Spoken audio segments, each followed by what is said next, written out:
శ్రీ వెంకటేశ్వర ద్వాదశనామ స్తోత్రం. ఈ వెంకటేశ్వర ద్వాదశనామ స్తోత్రాన్ని ఏ విధంగా పారాయణ చేయాలి, పారాయణ చేస్తే ఏ రకమైనటువంటి ఫలితం వస్తుంది? కలో వెంకటనాయక అన్నారు. అంటే కలియుగంలోని వెంకటేశ్వరుడు అనేటువంటి పేరుతోని అఖిలాండ కోటి బ్రహ్మాండ నాయకుడు అనేటువంటి పేరుతోని, సప్తగిరీశుడు అనేటువంటి పేరుతోని, సకల దేవతా స్వరూపం అంటే ఈశ్వరుడు, భైరవుడు అలాగే కాపాలికుడు అంటే ఈశ్వరుడు, భైరవుడు, అలాగే విష్ణువు, అలాగే సుబ్రహ్మణ్యుడు, స్కందుడు అంటారు, సుబ్రహ్మణ్యుడు,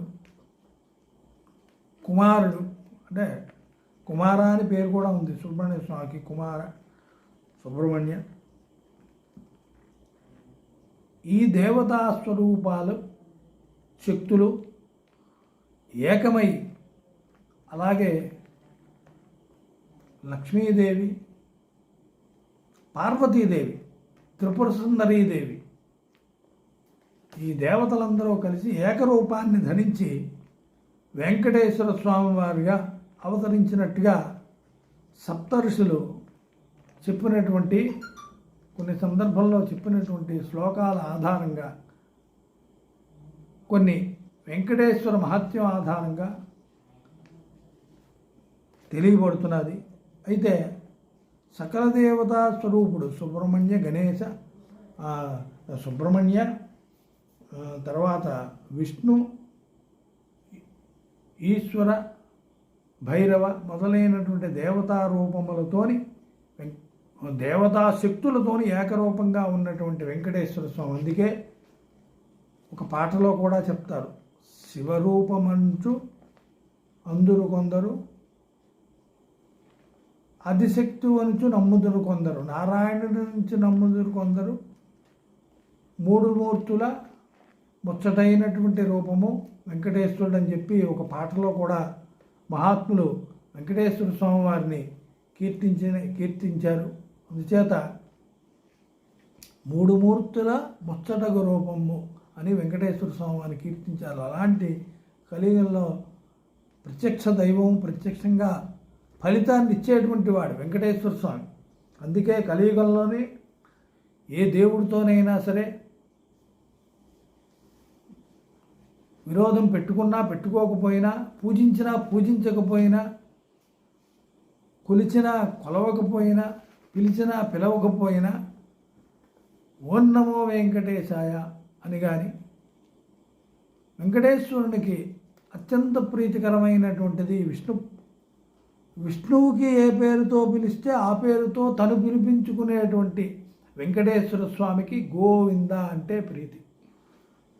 అంచేత ఆ గోవింద అనేటువంటి నామంతో కానీ వెంకటేశ్వర స్వామి వారిని కలియుగంలో కొలవాలి, పిలవాలి, కష్టసుఖాలు చెప్పుకోవాలి.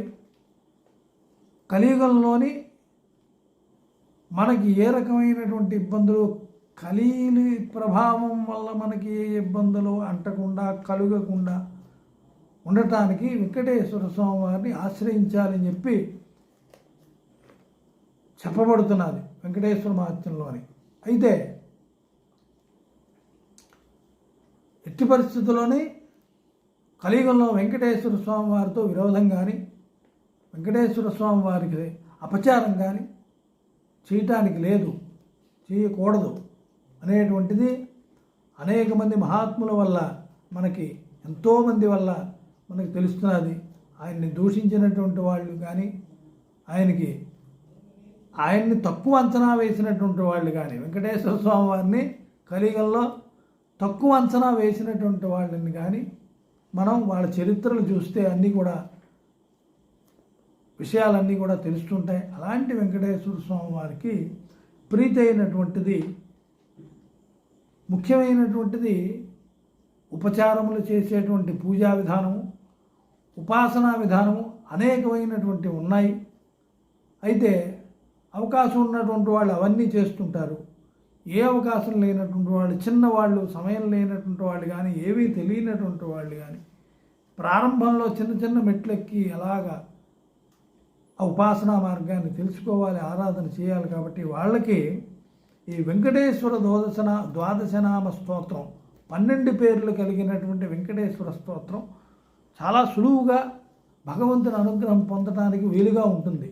అందుచేత వెంకటేశ్వరుడు గురించి ఏమీ తెలియనటువంటి వాళ్ళు కానీ, కొత్తగా తెలుసుకోవాలనేటువంటి వాళ్ళు కానీ, అంటే కలియుగంలో వెంకటేశ్వర స్వామి వారి గురించి తెలియని వాళ్ళు కానీ, తెలుసుకోనటువంటి వాళ్ళు కానీ ఉండరు.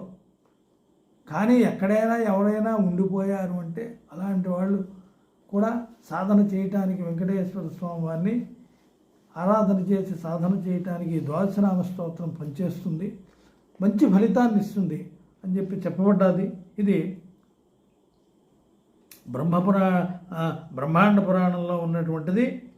నారదుడు ఏదైతే నారద మహర్షి బ్రహ్మగారు నారద మహర్షి సంవాద రూపంలో, అంటే ఒకళ్ళని ఒకరు అడిగి తెలుసుకున్నటువంటి రూపంలోని స్తోత్రం ఉన్నది. అంచేత ఈ స్తోత్రాన్ని పూర్తిగా ఇప్పుడు మనం ఏ విధంగా స్తోత్రం చేయాలి, ఏ విధంగా ఆ వెంకటేశ్వర స్వామి వారి అనుగ్రహం పొందాలి అన్నటువంటి విషయాన్ని మనం ఇప్పుడు చెప్పుకుందాం. ఓం నమో వెంకటేశాయ. గోవింద గోవింద. నారాయణో జగన్నాథో వారిజాసన వందిత. వారిజాసనుడు అంటే మహానుభావుడు బ్రహ్మగారి చేత నమస్కరింపబడినటువంటి వాడు వెంకటేశ్వర స్వామి వారు. ఎందుకు అంటే తిరుపతిలోని ఒక విశేషం ఉన్నది. రాత్రి తెల్లవారుజామును కూడా బ్రహ్మగారు స్వయంగా వచ్చి స్వామివారిని అర్చన చేస్తారు ప్రతినిత్యం కూడా. అందుకే అదే తీర్థాన్ని తెల్లవారి రాత్రి పెట్టినటువంటి తీర్థాన్నే పొద్దున్న వెంకటేశ్వర స్వామి వారి దగ్గర ఇస్తారు. అంటే బ్రహ్మగారు అర్చన చేసినటువంటి తీర్థాన్ని ఆ రోజంతా కూడా మర్నాడు సూర్యోదయం అయిన తర్వాత అదంతా కూడా ఆ తీర్థాన్నే బ్రహ్మగారు అర్చన స్వామివారికి అర్చన చేసినటువంటి తీర్థంగా భావించిస్తారు. అక్కడ విశేషం అది తిరుపతిలోని. అందుచేత బ్రాహ్మీ ముహూర్తంలోని ఆ బ్రహ్మగారు ఆ రాత్రి అంతా కూడా దేవతార్చన జరుగుతుంది ఆ స్వామివారిని అని చెప్పబడింది. అందుచేత వారిజాసన వందిత బ్రహ్మగారు కూడా చేత కూడా నమస్కారాలు అందుకోగలిగేటువంటి విశేషమైనటువంటి భగవంతుడు అతను. అలాంటి వారిజాసన వందిత నారాయణుడు జగన్నాథు, జగత్తంతటికి నాథుడైనటువంటి వాడు, యజమాని అయినటువంటి వాడు, సృష్టి స్థితి లయకారకుడు ఆయనే. అంచేత స్వామి పుష్కరణీవాసి ఆయన ఎక్కడున్నాడు? పుష్కరణీవాసి. అంటే మనం ఎక్కడైనా అడ్రస్ చెప్పుకోవాలి అంటే ఏదో పెద్దదాన్ని అడ్రస్గా చెప్పుకుంటాం. ఉదాహరణకి ఫలానా గుడి పక్కననో, ఫలానా స్కూల్ పక్కననో, ఫలానా ఆఫీస్ పక్కననో, ఫలానా బ్యాంక్ పక్కననో మనం అడ్రస్ చెప్పుకొని ఆ వీధిలోనే ఉన్నామంటాం మనం. అలాగే అడ్రస్సుల్లోని భూలోకంలోని వెంకటేశ్వర స్వామి ఎక్కడ ఉన్నాడు అంటే అది మనకి వెంకటేశ్వర మహత్యంలో చెప్పబడినటువంటిది ఏమిటంటే ముందుగా స్వామి పుష్కరిణి. ఆ పుష్కరిణి వరాహ పుష్కరిణి. వరాహస్వామి అవతారం చేసినటువంటి వరాహగిరి అది. అంటే సింహాచలం వరాహగిరి కాదు. ఇక్కడ తిరుపతిలో కూడా వరాహస్వామి క్షేత్రం అంటారు, దాన్ని వరాహక్షేత్రం అంటారు తిరుపతిని. ఆ వరాహస్వామి ఉన్నటువంటి క్షేత్రంలోని వెంకటేశ్వర స్వామి వారు ఆ వరాహస్వామిని దర్శించుకొని అక్కడ ఆ పుష్కరిణిలో స్నానం చేసి ఆయన్ని దర్శించుకొని ఆ వెంకటేశ్వర స్వామి వారు నాకు ఇక్కడ ఉండడానికి అవకాశం ఇవ్వాలి అని అడిగితే అప్పుడు వెంకటేశ్వర స్వామి వారికి వరాహక్షేత్రంలో అవకాశం ఇచ్చారు. అందుచేత వెంకటేశ్వర స్వామి వారు ఎక్కడున్నారు అంటే వరాహ పుష్కరిణికి దగ్గరలో ఉన్నారు. అక్కడ పుష్కరిణికి అంత విశేషం ఉంది. అందుచేత మొట్టమొదట వరాహస్వామిని దర్శించుకొని తిరుపతిలోని ఆ పుష్కరిణిలో నీళ్లు చల్లుకొని, ఇప్పుడు అవకాశం లేదేమో, పూర్వం ఆ నీళ్లు చల్లుకోవడానికి అవకాశం ఉండేది. పుష్కరిణిలో దిగటం, ఆ నీళ్లు చల్లుకోవటం, స్నానం కూడా చేసేవారు పూర్వం. ఇప్పుడు అవకాశం లేదు. అయితే ఆ నీళ్లు చల్లుకొని అప్పుడు వెంకటేశ్వర స్వామి వారిని దర్శనం చేసుకోవాలని తిరుపతిలోని ఆ నియమం ఉంది. అందుచేత ఆయన ఎక్కడున్నారు? స్వామి పుష్కరిణీవాసి. పుష్కరిణీ తీరంలో ఉన్నటువంటి వెంకటేశ్వరుడు తిరుపతిలో మనకి ఉన్నాడు. తర్వాత శంఖచక్ర గదాధర, ఆయన ధరించినటువంటి శంఖము చక్రము గద ధరించినటువంటి వాడు.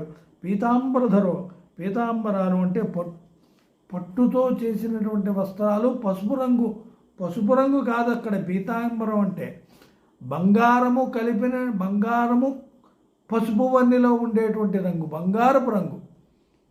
పీతాంబరం అంటే హిరణ్యవర్ణం అని చెప్పబడింది.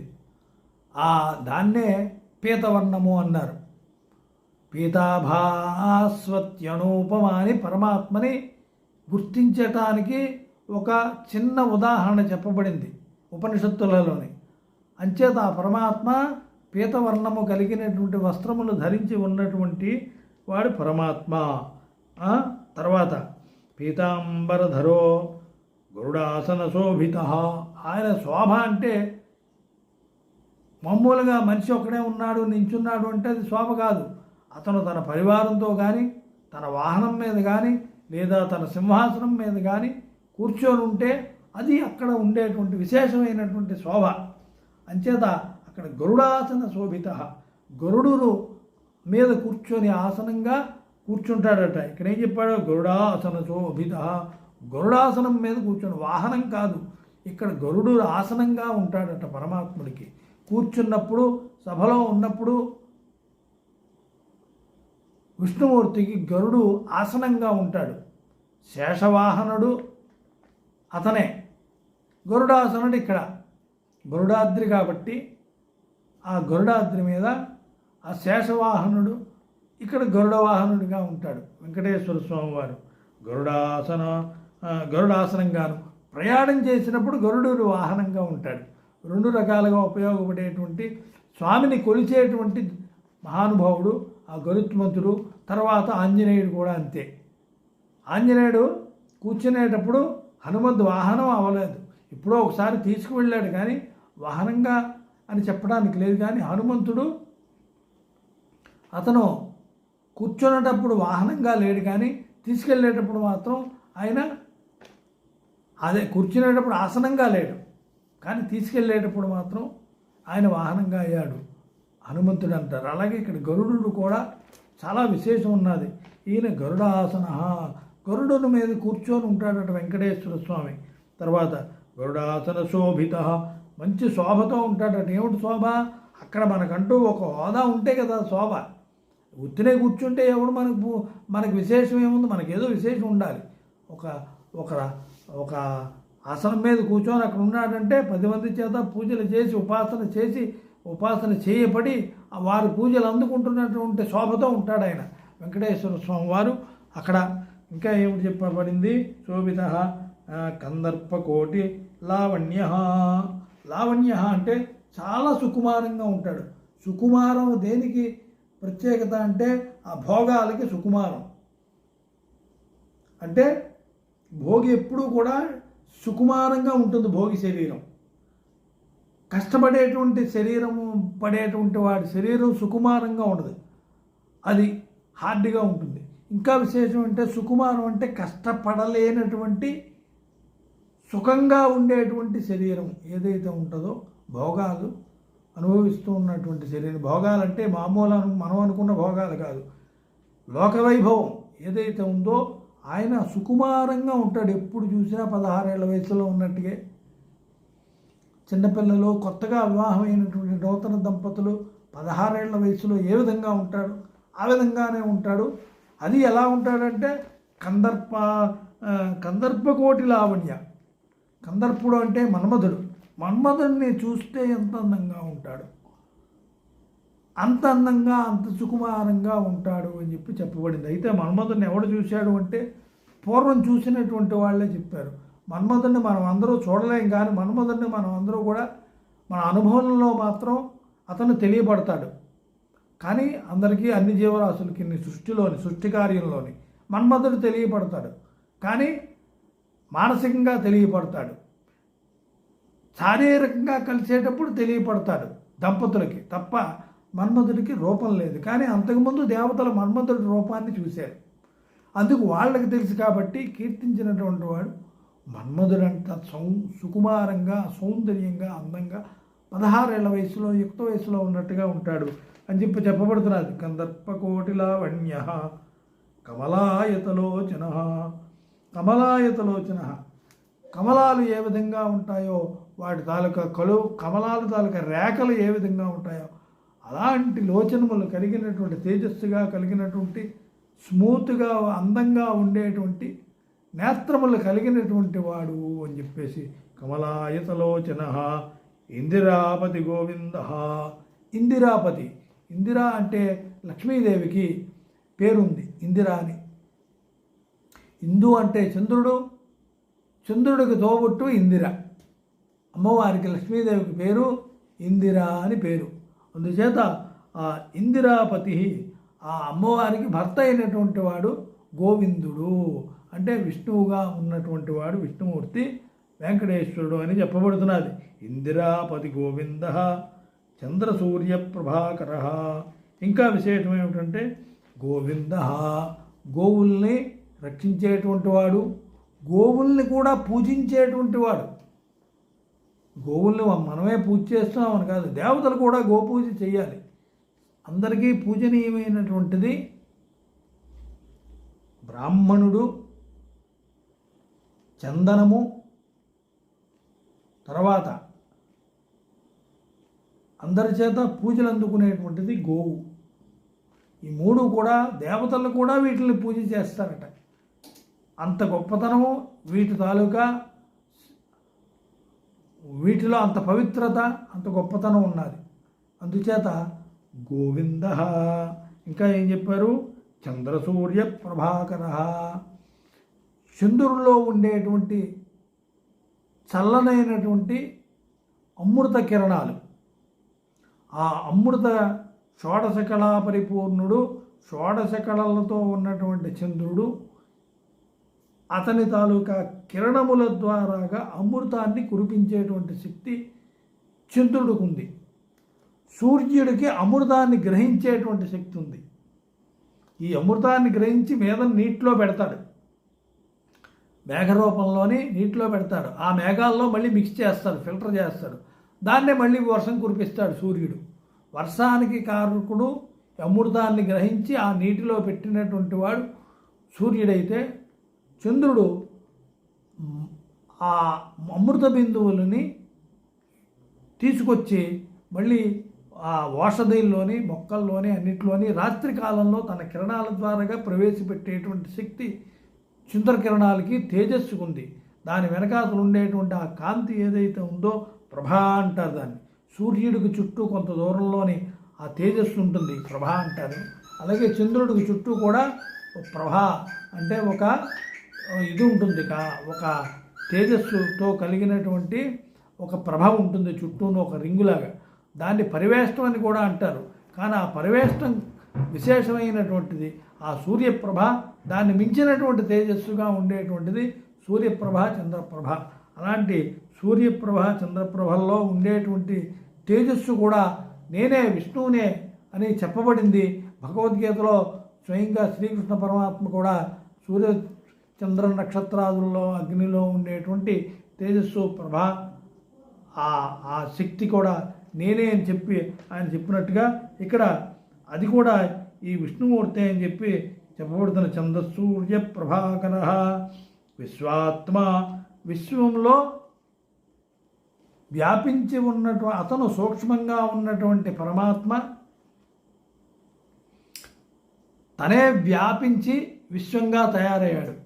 ఈ విశ్వంలో తనే ఆత్మరూపంలో ప్రవేశించి, ప్రతి దాంట్లోని ఆత్మరూపంలో ప్రవేశించి ఉన్నటువంటి వాడు మళ్ళీ విశ్వాన్నంతటిని సూక్ష్మీకరించి తనలోని తనే ఆత్మగా, పరమాత్మగా అయ్యేటువంటి వాడు అయిన.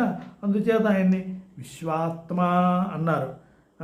విశ్వలోకేశో, అలాగే విశ్వముల్లోని ఉండేటువంటి, లోకాల్లో ఉండేటువంటి ఈశః, ఈశులు ఎవడైతే ఉన్నాడో వాళ్ళు కూడా ఈ విష్ణుమూర్తి వెంకటేశ్వర స్వామి వారి యొక్క అంశలుగానే భావింపబడతారు. అంచేత విశ్వలోకేశో, విశ్వము లోకములో ఉండేటువంటి లోకేశులు, లోకాలని పరిపాలించేటువంటి వాళ్ళు ఎవరైతే దిక్పాలకులు, ఒక్కొక్క లోకానికి ఒక్కొక్క అధిపతులు ఉన్నారో వాళ్ళు, ఇవన్నీ కూడా ఈ విష్ణుమూర్తి అని చెప్పబడింది. ఇంకా ఏమిటి చెప్తున్నారు? విశ్వలోకేశో జయశ్రీ వెంకటేశ్వర. జయశ్రీ అని చెప్పబడింది.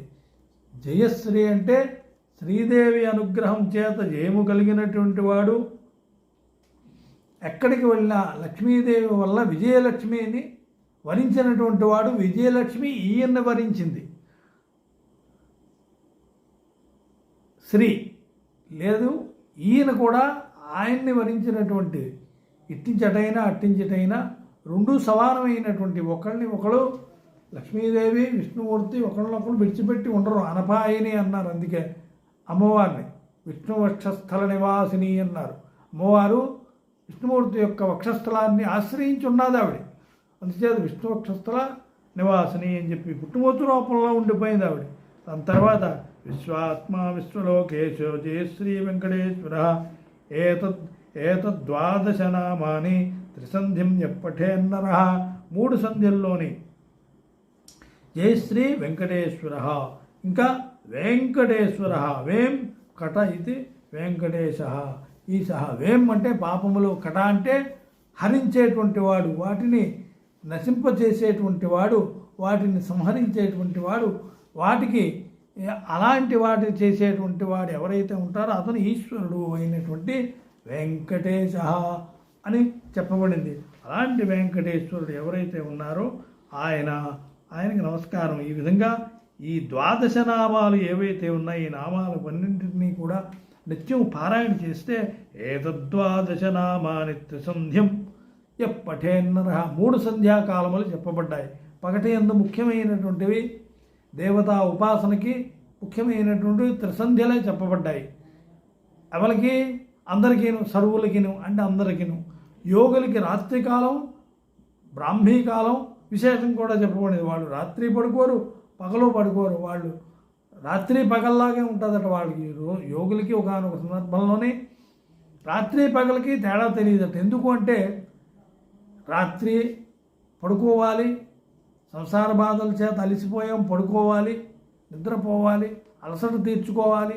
ఇలాంటిది ఏది ఉండదు వాళ్ళకి.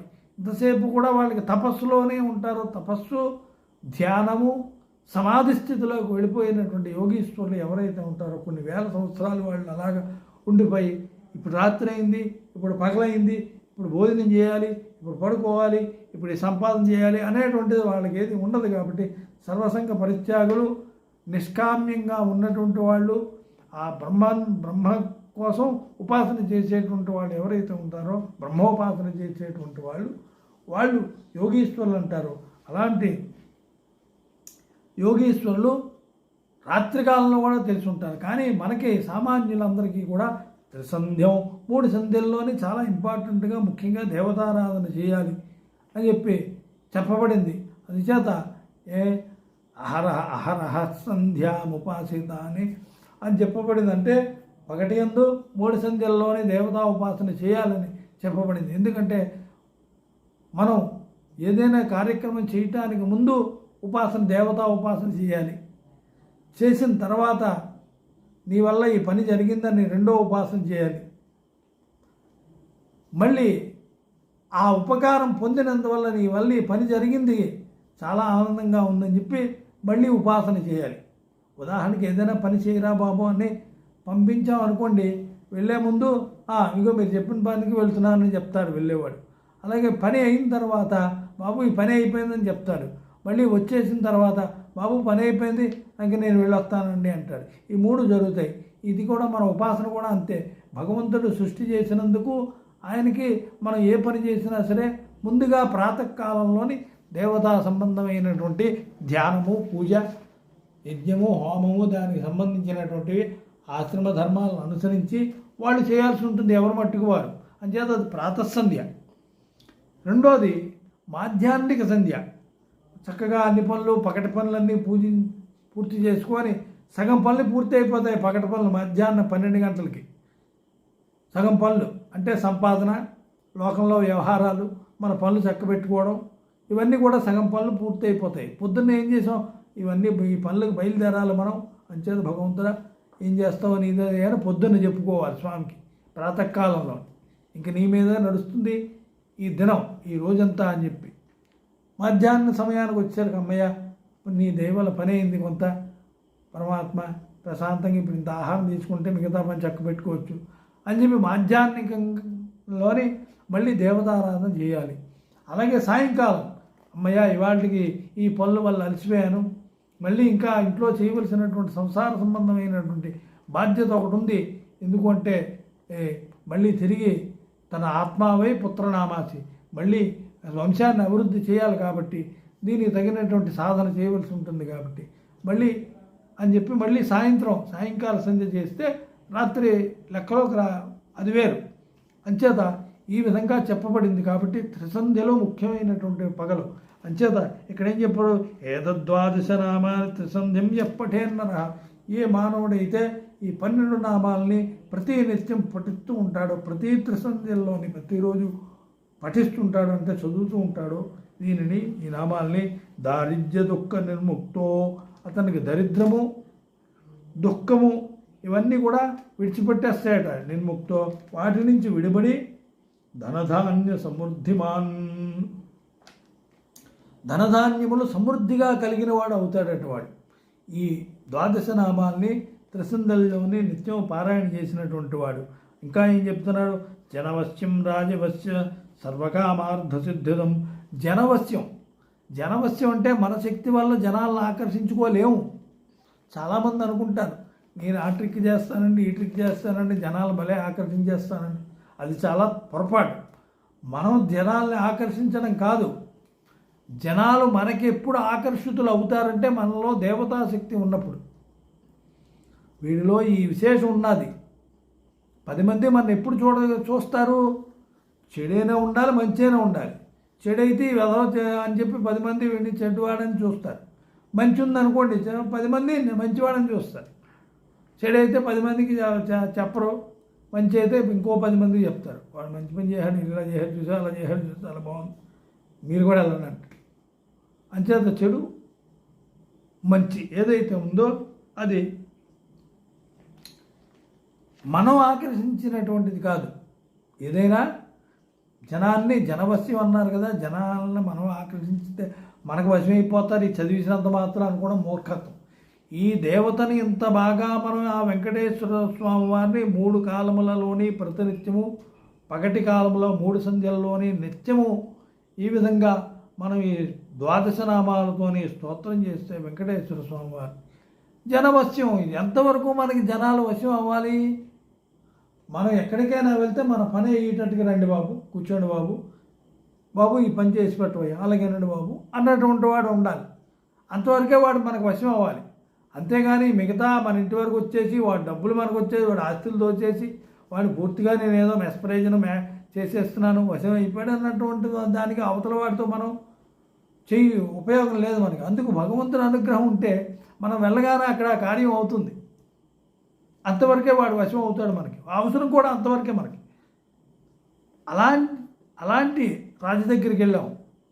ఎందుకయ్యా నువ్వు వచ్చావు, నువ్వు సామాన్యుడు, నువ్వెవడు, నీకు పని ఏమిటి ఇక్కడ, నీకు అర్హుడు కాదు అంటానికి ఒక్కోసారి అవదు. ఆ రాజుకు కూడా మన మీద దృష్టి పడాలి, రాజు కూడా వశం అవ్వాలి మనకి. రాజుకు మనం వశం అయిపోతాం. ఎందుకంటే చంపేస్తాడు, కొట్టేస్తాడు, తిట్టేస్తాడు, తేడా వస్తే తలకాయ తీసి కోటకు వేలగట్టేస్తాడు రాజుని భయపడతాం. అది వశమే, అది భయం చేత. చూసావా ఈ దేశం అంతా నేను చెప్పిన మాట మీద ఉన్నారు, లేకపోతే నా రాజ్యం అంతా నేను చెప్పినట్టుగా ఉంటాను, నాకు వశమై ఉంటారు ఈ రాజులందరూ, సామంత రాజులందరూ అంటాడు. కానీ వాళ్ళు వశం అవరు, వాళ్ళు ఈ భయంతో కట్టుబడి ఉంటారు. అందుచేత అలాంటిది కాకుండా జనవశ్యం, జనంలో తమంతట తానే మనలో ఒక భగవత్శక్తి ఉంది, భగవంతుడి అనుగ్రహం మన మీద ఉంటే మనం ఎక్కడికి వెళ్ళినా సరే మన కార్యక్రమాలు ఆ భగవంతుడికి చేసిన భగవంతుడు లోపల దూరి అవతల ఆ పని చేత అవతల వాళ్ళ చేత ఆ పనులు జరిపిస్తాడు సక్రమమైనటువంటి అయితే. అంచేత జనవశ్యం. అలాగే రాజవశ్యం, రాజు దగ్గరికి వెళ్ళటానికి కానీ అడగడానికి కానీ భయం వేస్తుంది, మనకి ధైర్యం సరిపోదు, మనకి ఏమీ సరిపోం. మనం రాజు దగ్గరికి వెళ్ళడానికి చిన్న పని కోసం కూడా సరిపోం. ఒక్కోసారి ఇప్పుడు కాలంలో అపాయింట్మెంట్ దొరకదంటుంటారు, అలాంటివి కూడా జరుగుతుంటాయి. మరి అలాంటిది దేవత అనుగ్రహం ఉంటే ఆ రాజు తాలూకా అనుగ్రహం కూడా కలుగుతుంది అని చెప్పి రాజవశ్యం అంటున్నాడు. సర్వకామ అర్ధసిద్ధిదం, అన్ని రకములైనటువంటి అర్ధకామములు కామ్యం అంటే మనకు కావాల్సినటువంటి వస్తువులు, కోరికలు.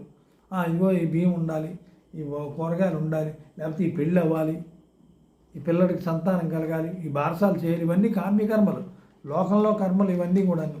వీటికి ఇవి చేయకపోతే అవతల సాధనకి, మోక్ష సాధనకి ఉపయోగం లేదు. వివాహం చేసుకోకపోయినా, తపస్సు చేయకపోయినా, బ్రహ్మచర్యం చేయకపోయినా, యోగ సాధన చేయకపోయినా, ఉపాసన చేయకపోయినా, ఇవన్నీ కూడా ఒకదానికోట్లు ఇంకా ఇవి ఉంటాయి, ఇవి చేయాలి. లేదంటే సర్వసంగ పరిత్యాగమైనా చేయాలి, ఏదైనా చేయాలి, చేస్తే కానీ అంచేత ఏంటి చెప్పబడింది ఇక్కడ? సర్వకామార్థ కామము అర్థము సిద్ధిస్తుంది అని చెప్పారు. సర్వకామార్థ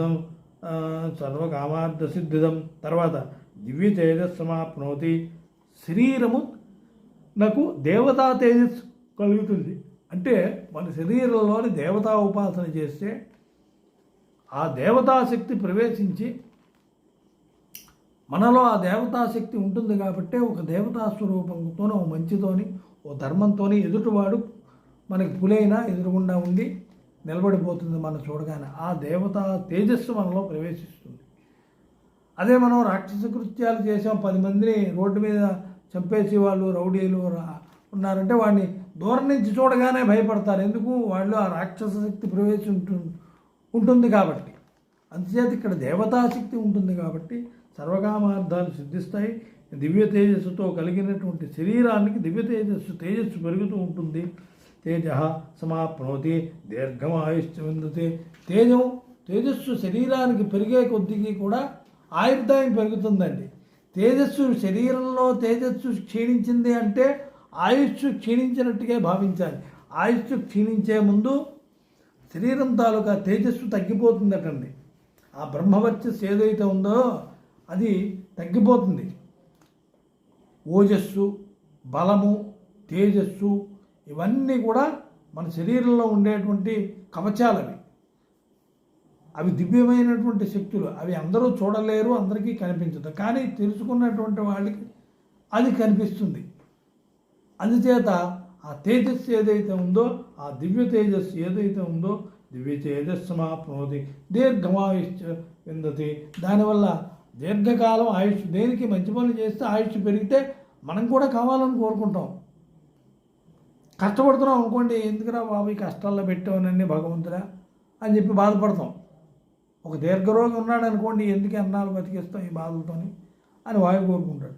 ఆరోగ్యంగా ఉన్నటువంటి వాడు, ఉపాసన చేస్తున్నటువంటి వాడు ఇంకా 10 కాలాలు ఉంటే ఇంకా 10 శ్రీరామనవములు చేయిస్తాను కళ్యాణం. వచ్చే సంవత్సరం కూడా చేయించాలి శ్రీరామనవ కళ్యాణం. వచ్చే సంవత్సరం కూడా తిరుపతి వెళ్ళాలి. వచ్చే సంవత్సరం కూడా వెంకటేశ్వరం వైకుంఠ ద్వారం దర్శనం చేసుకోవాలని ఎందుకు అనుకుంటాడు అంటే అంతవరకు బతికి ఉండాలి, ఆయుర్దాయం పెరగాలి. పునర్దర్శన ప్రాప్తిరస్తు అని ఎందుకు దీవిస్తారు అంటే వచ్చే సంవత్సరం వరకు వాడికి ఈ మాట ఆశీర్వచనం వల్ల వాడికి ఆయుర్దాయం పెరిగిపోద్ది. మళ్ళీ అక్కడికి వెళ్ళిన తర్వాత మళ్ళీ పునర్దర్శన ప్రాప్తిరస్తు అంటాడు. అన్నప్పుడు మళ్ళీ ఆయుర్దాయం పెరుగుతుంది దానివల్ల. ఎందుకు? ఆ దేవతాశక్తి వల్ల మనం అక్కడికి వెళ్ళటం, ఆ దేవతా అనుగ్రహం కలగడం జరుగుతుంది. కాబట్టి అంచేత తేజస్సు పెరిగితే ఆయుర్దాయం పెరిగినట్టుగా లెక్క. అంచేత దీర్ఘమాయుష్య విందతి. తర్వాత గ్రహరోగాది నాశాంచ, గ్రహరోగాది బాధలు నాశనం అయిపోతాయి అన్నారు. ఏంటి? గ్రహాల వల్ల బాధలు వస్తాయని అందరికీ తెలుసు, కానీ గ్రహాల వల్ల రోగాలు వస్తాయి. ఏ గ్రహం శుభస్థానంలో ఉంటే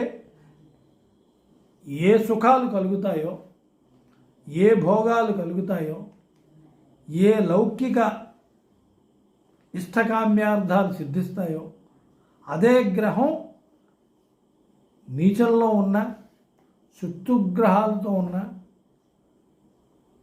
గ్రహస్థితి బాగోలేకపోతే దానికి వ్యతిరేకంగా ఉంటుంది. అంటే కష్టాలు, నష్టాలు, అనారోగ్యాలు, ప్రాణహాని, మానహాని, ధనహాని అన్నీ ఉంటాయి.